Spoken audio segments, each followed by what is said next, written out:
All right, so with our basic objects and our arrow relation in hand, let's move on to functions. We all know how functions work. A function's a rule with a domain and a codomain, and the point is each element of the domain gets sent to exactly one point in the codomain. So a function is a very active process. We should be able to see it as such. Typically we graph a function. I have my own problems with graphs, but I think they're okay if you do one thing, which is take the x and y axes, which we often just sit on top of each other and have them intersect, and pull them off the graph. Here's the domain, the input values. Here's the graph, and here's the codomain, which we've also pulled off. We just see the domain and codomain as their own plain old real lines, just independent sets. Okay? And the function sits between them, telling us how to get from one to the other. So if we read this correctly, say how do we find 2 squared from this graph? Well, we plot 2 in the domain, we push it up to the graph, and we shouldn't stop here. I see a lot of students stop here and they say 4, but that's not 4 yet. You've stuck in the middle of the stream. Continue the rest of the way across. The 4 is over here. Inputs in the domain, bounce through the graph. It's just a prism or a lens or a mirror that tells you where they go, but they end up in the codomain. It's a rule. 2 maps to 4. Okay? With that in mind, dealing with our new objects is actually very easy. Where does 1 plus go? Well, push it up. Push it over.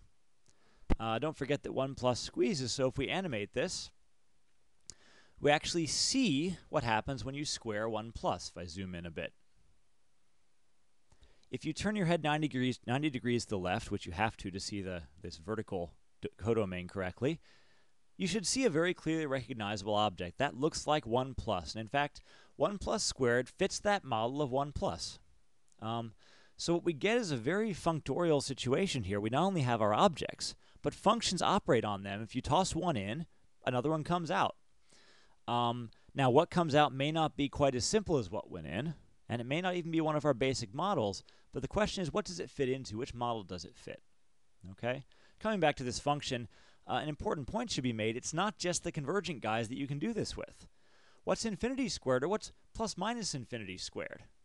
Well, let me zoom out a bit. It's exactly the same principle. Take the picture of plus minus infinity in your input, push it up to the graph, and push it over. Now, let the input squeeze. Let plus minus infinity squeeze like it does, and just look at what comes out.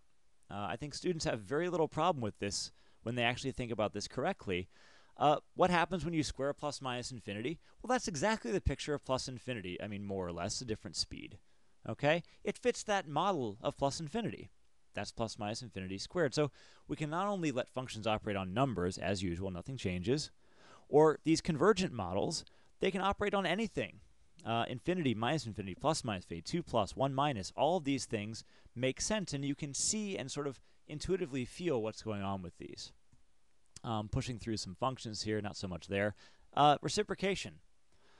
Just to get at the clarity we're searching for in our presentation of these topics, what happens if you reciprocate 0?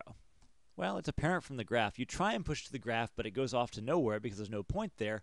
And I'll just put a star here because the result's undefined. There is no reciprocal of 0. There never was. Nevertheless, sometimes we ask students to say that 1 over 0 is infinity or something. It's just because we're not quite saying what we really mean. 0 plus inverse is a whole different ballgame. The reciprocal is 0 plus. It's very, very easy. 0 plus, push it up, push it over. As 0 plus, let me zoom in a bit, as 0 plus squeezes, the result squeezes as well. And again, the model you're seeing on the vertical axis should be very, very clear as what the output's looking like. It fits that model of plus infinity. So the reciprocal 0 plus is positive infinity in a very clear and quantifiable, logically correct way.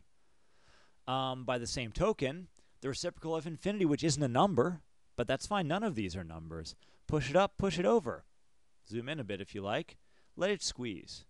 As the plus infinity squeezes towards bigger and bigger positive numbers, the results squeeze as smaller and smaller positive numbers, which has a name, 0 plus. So plus infinity and 0 plus in some sense are reciprocals. Plus minus infinity goes the same way, up over. What is that? Well, that's 0 plus minus. So we don't necessarily fall out of our basic objects when we use these functions. We might, or we might not, but there's always some answer sitting in the codomain. All we have to do is look at it and see what we can say about it. Just to quickly do the sine function, you know, the sine of pi over 2 up over is 1. We know that. Sine of pi over 2 is 1. So keeping those two numbers in mind, let's just briefly discuss continuity. It's not really something I'm talking about here, but there's a beautiful way to say it with these objects. We're talking about continuity. What we want to do is take all the numbers near pi over 2, to the right of it, to the left of it, and pi over 2 itself, and seeing where those numbers, plural, the plurality here is very important, go. Well, if we push them up and over, zoom in a bit if you like, and animate, you see a very clear picture. Sine of pi over 2 minus squeezes towards 1 from the negative side, including 1 itself. 1 minus dot. Okay? Now, how does this relate to continuity? Well, sine of pi over 2 was exactly 1. Sine of the numbers near pi over 2, this is what pi over 2 plus minus dot means, squeeze closer and closer to 1. Okay?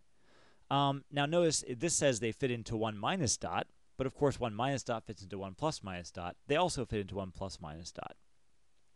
If I can say it in words, for f to be continuous at a means that f of a plus minus dot fits into f of a plus minus dot. Let me say that more clearly. F of a plus minus dot fits into f of a plus minus dot. F takes the numbers close to a, close to the point f of a. So that's continuity. This is an example of a continuous function. Before I leave this one, I want to toss one up that sort of comes from a question I got from a former student who was teaching high school calc and said, I read about oscillating discontinuities and couldn't find a definition. I said, well, there's no such thing as one. She was looking at sine of 1 over x, but this is a similar situation near 0. Sine of infinity. Well, infinity is not a number. Apply sine to a non-number classically, but sine of positive infinity is a perfectly good model here. Push plus infinity up. Push it over. What do you see? You see the closed interval from -1 to 1. Now, notice the function oscillates, and it's all complicated and nice, perhaps beautiful, but this notion of convergence to the limit doesn't even see it. It sees this set. And if plus infinity squeezes, what happens to the result? Nothing. The answer is the interval from -1 to 1, the closed interval from -1 to 1. The computer here will just say star because it's not one of our basic models of convergence or divergence. But you can see what the answer is. It's -1, 1. It's not so complicated. Dirichlet's function that's 1 on the rationals and 0 on the irrationals similarly gives students trouble if they look at the graph. But if you continue through to the codomain, it's very easy. No matter what you put into Dirichlet's function, you get either 0 or 1 or 0 and 1. And 0 and 1 doesn't converge. Pushing forward, there's not so much to say about these. The natural log of 0 plus, you know, as expected, that vertical asymptote, so to speak, squeezes towards -infinity. The exponential of -infinity squeezes towards 0 plus. Nothing so interesting there. One last example, just talk about discontinuity before we leave functions. F of 2 plus for this function is a jump discontinuity. You can see that's 3 minus, you can see it, and that would be the left limit, or sorry, the right limit of f being 3 at 2. We can say 2 minus and push it up and over. And we get something that's clearly squeezing just like 1 minus. Fantastic. If we push 2 itself through the function, we get exactly 2.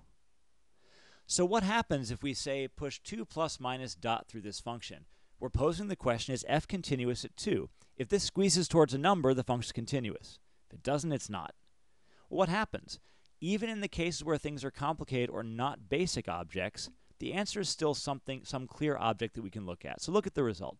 2 plus minus dot goes up, goes over. We see the 2 and the 3 minus and the 1 minus.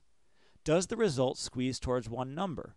No, the function is discontinuous at 2. Simple as that. There's a very clear answer that you can see, and then you can simply analyze what you've seen in the real line in that output as giving you your answer. With that, we'll leave functions.